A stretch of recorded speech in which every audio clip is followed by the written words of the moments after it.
Okay, Shawn, so here is how I would do the um, the text on a path here, text on a circle. So the file that I sent you I have used um, a font called Cambria, and I put that in your file, so you should be able to download that. Or you could use a different font if you want, but I've just got this one set up, so it should be pretty close to fitting here in these in the space between the two circles. So um, I've got that already on there, and what you could do is you could just go in and edit these if you know, with your new numbers.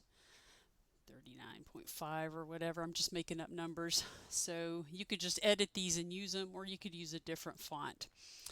All right, so I'm going to delete the ones that I have in here. And you will notice if I zoom in that I've got the two guidelines here on top of the design. And those should be going in the proper direction for the top text to be going on the inside circle and the bottom text to be going on the outside circle. So if we want to put the north measurement on the top, then I will select that and then select that inside circle and do text, put on path. All right, now I wish there was a way to fix this, but whenever Inkscape puts the text on a path, it just chooses a place to put it, and it's usually, I think, with the what it considers the origin of the circle, which for some reason is always on the right middle part of it. So what I'm going to do is I'm going to go to the text tool, and I'm going to take my cursor and put it in there so that it's in front of my first number. And then I'm going to hold down Shift and Alt and press the right arrow key, and that will nudge that text around the path until it gets to the place where it needs to be. Now, so again, that's Shift, Alt, right arrow. If I don't hold down Shift, if I just do Alt and right arrow, it nudges it a tiny bit.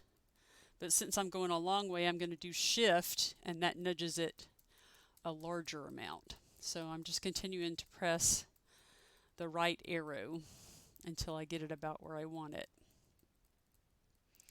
Okay.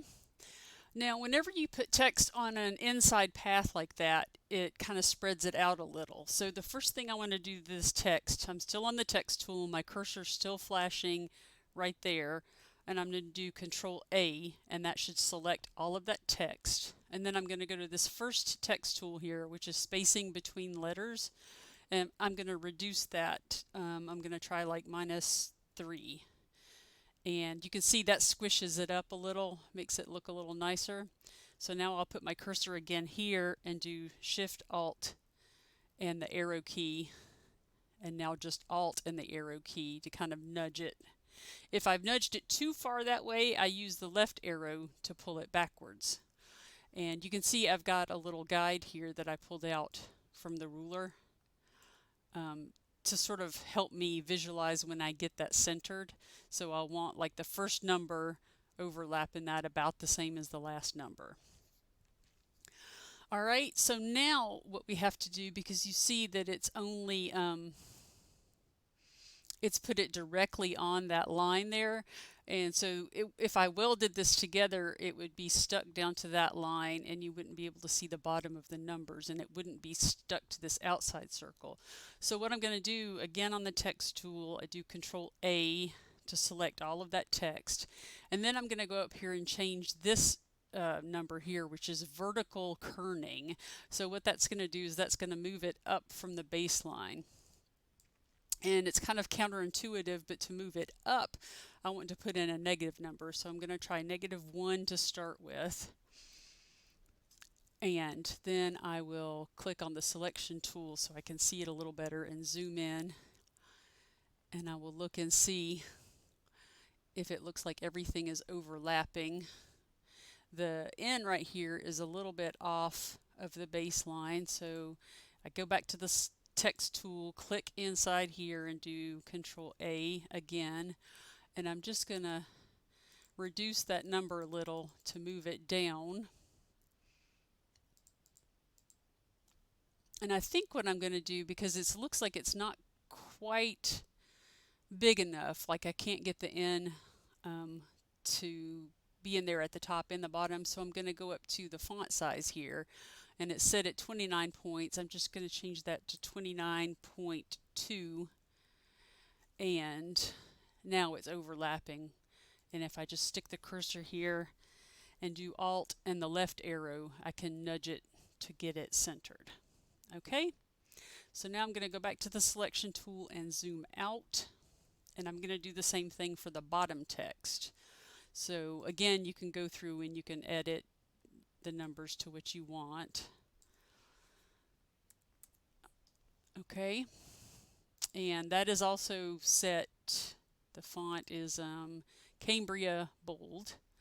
All right, now back to the selection tool, and I hold down Shift to select those numbers in this outside circle, the skinny one, and do text put on path. And now for this one, it's opposite. The direction of the circle has been switched. So I do Shift Alt and the right arrow to send it around counterclockwise. So again, I'm holding down Alt, Shift, and the right arrow, and it'll go all the way around the top till I get it to the bottom. Okay. And then again, if I don't hold down Shift, just Alt and the arrow key, I can pull it back the other way. All right, so then I'm on the text tool, my cursor's flashing inside the text box, and I'll do Control A to select all of the text. And then I'm going to again move it, let's see, we'll try -0.9. And then I will zoom in to see if it looks like it's overlapping. And it looks pretty good except for the W. What I can do is I can just highlight that W and make him a little bit bigger, 30.5. Okay, now he's just a tiny bit bigger. Oh, and one thing I noticed, I need to move these degree symbols a little bit. So the degree is kind of melding into that top one. So what I can do is I can just come up here to the vertical kerning and press while that's highlighted and just increase that number a little bit until that degree symbol is just barely overlapping with the outside circle. And then the same thing on this one. Vertical kerning, just press the plus arrow. It goes slowly, it just goes by like 0.01 degrees at a time. Okay, so there's that, and I'm on the selection tool now, and I'll just zoom out so I can see everything, and I'll just make sure that everything looks good. You can see if I click on that text and then click again, it shows me the rotation center. So that would be the center of this text right here, and it's a little bit off from the center line. So if I want to fix that, I put my cursor back in there and then again use the left arrow to nudge it a little. And now that looks, and you just kind of go by eye here sometimes too. Sometimes it doesn't look, when it's exactly centered, it doesn't look centered. And so I usually just go by how it looks rather than whether it's actually centered or not. You could just go by what looks good. And then here, that one's spot on. All right, so now we just need to convert both of these to paths. So I'm just going to select both of them and do path, object to path. Now they are groups, so I have to object, ungroup. Okay, now each letter is its own object, and then I will just path union. And now I can select the original artwork and just union everything, path union. All right, and I can get rid of these green circles here. You don't want those would cut on the Glowforge, so you definitely don't want those cutting through your design, so you do need to delete those, but you can't delete them until after you've converted the numbers to a path. Okay, so now I'm going to select this And down here on the color palette, I'm going to change its fill to transparent, and then I'll hold down shift and change its stroke to black. And then I've got my fill and stroke panel open, which is Control Shift F to open this. And I'll change the stroke style to like half a pixel. Okay, and now I'm just going to kind of zoom in some and make sure that everything is joined up. So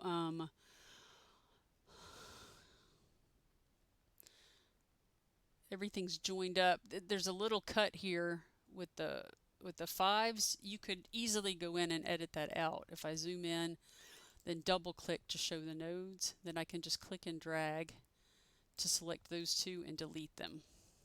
I mean, it would look okay probably if you left them in there, but if you don't like the way that looks, you can easily get rid of them. Just a little bit of node editing.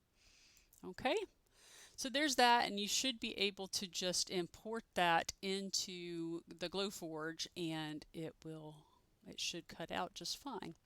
All right, and then if you have any problems and you want me to do the numbers and letters for you, just let me know and I'll do them. But you should, hopefully this will get it to where you understand how to do that. Like it's second nature. All right,